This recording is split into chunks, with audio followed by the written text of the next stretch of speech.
Bonjour la famille, bonjour bandeko nanga nyonso. Aweza mama sisi na bino autrement dit bibi Chitoko première partie nanga nazolamba pundu nanga chaka madesu.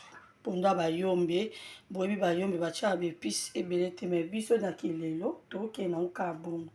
Na première partie nanga naza mafuta nanga naza na mungwa nanga naza na pondu nanga.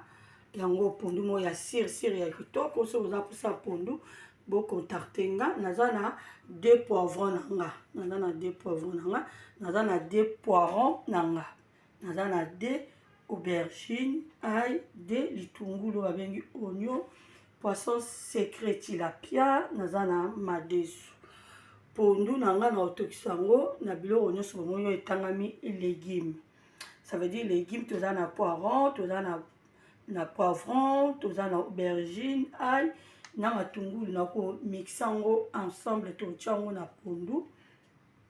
Voilà, to tchango et to ensemble.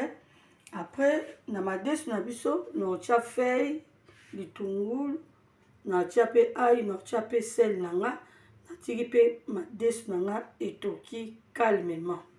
De babika kolamba ba yekolaka.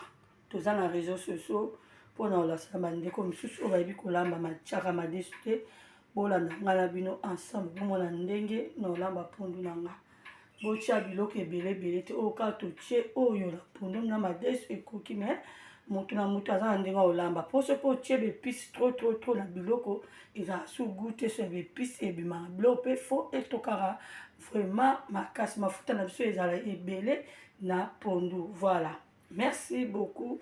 Tomonani na mbala nsima oyo eza première partie na biso ya elubu na biso pondu tchaka madesu.